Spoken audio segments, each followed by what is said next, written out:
एक श्री बीपी त्यागी किसान नेता थे और उनका कुछ दिनों पहले देहांत हो गया था। इस संदर्भ में मैं उनके परिवार से मिलने आया था। आज यहाँ पर हम लोगों ने बहुत ब्रिटिश पीरियड के पहले से यहाँ एक राजकीय कृषि विद्यालय चलता रहा है जो डिप्लोमा सर्टिफिकेट दिया करता था।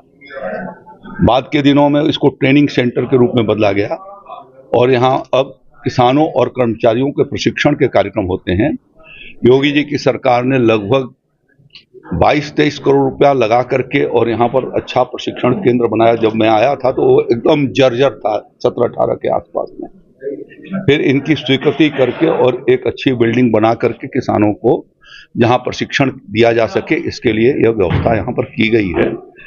और यहाँ पर इन सीटू फसल अवशेष जलाने के जो दुष्प्रभाव हैं उसको सतर्क किए जाने के लिए और फसल अवशेषों का खेती में उपयोग कैसे हो सके, इसके लिए प्रशिक्षण का कार्यक्रम यहाँ पर चल रहा है।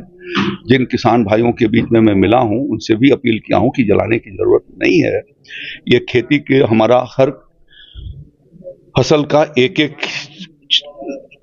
जो उसका उत्पाद है वो प्रकृति के दृष्टि से और मानव शरीर के लिए और साथ साथ में भूमि की गुणवत्ता को बनाए जाने के उपयोग में लाया जा सकता है। इस नाते वो उसको जलाने की जगह पर उससे उसका उपयोग उसमें करें, खेती के प्रयोग में करें। उसके लिए कृषि यंत्र 80% अनुदान पर किसान भाइयों को उपलब्ध करा रहे हैं, जिससे उसके छोटे छोटे टुकड़े हो सकते हैं। उनको जमीन में मिक्सिंग की जा सकती है, उनको बाइंड किया जा सकता है। बेलर उसके लिए दिए जा रहे हैं, बाइंडर उसके लिए दिए जा रहे हैं, एक्स्ट्रा रीपर दिए जा रहे हैं। तो उस योजनाओं का लाभ किसान भाइयों को उठाना चाहिए। जो एक कृषि उत्पादक संगठन है उनको प्राथमिकता के आधार पर दी गई है। फिर इस समय जो हमारी योजना चल रही है, अभी हमने दलहन और तिलहन की खेती के लिए लगभग 10 लाख किसानों को निःशुल्क मिनी किट उपलब्ध कराए हैं, तिलहन के और दलहन के। लगभग 7 लाख मिनी किट तिलहन के और 4 लाख के करीब मिनी किट जो है वो दलहन के, मसूर के, चना के, मटर के और इसके लिए सरसों और राई के उनको उपलब्ध कराए गए, जिससे राज्य के भीतर दलहन और तिलहन का उत्पादन बढ़े। हमारे प्रधानमंत्री आदरणीय मोदी जी के नेतृत्व में तिलहन और दलहन का मसूर की MSP जो है वो 100 गुना से ज्यादा हो गई, 2 गुना से ज्यादा हो चुकी है, 100% बढ़ा है। इसी तरीके से चना की MSP जो है वो 70% से ऊपर है।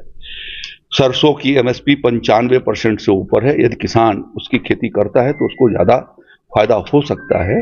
इस नाते उनसे हमने अपील की है कि विविध प्रकार की खेती को भी करें और साथ साथ में प्रधानमंत्री फसल बीमा योजना का भी फायदा वो उठाएं, जिसका प्रीमियम रबी के सीजन में 1.5% और खरीफ के लिए 2% होती है। जो किसान के फसल नुकसान का, यदि दैवीय आपदा से किन्हीं कारणों से नुकसान होता है या प्राकृतिक आपदाओं की वजह से उनके फसल का पैदावार विगत वर्षों के औसत 5 साल से कम पैदा होती है तो सरकार उसके माध्यम से क्षतिपूर्ति देती है, उसका लाभ वो उठा सके। इसके लिए मैंने उनसे अपील की है जो यहाँ पर प्रशिक्षण के लिए। मंत्री जी, आपने कहा कि अनुदान पर हम यंत्र उपलब्ध करा रहे हैं, लेकिन एक यंत्र की आपने अभी भाषण में भी आपने कहा कि बेलर उसकी जांच कराई गई है, आज तक नहीं हो पाई है। नहीं हुई है।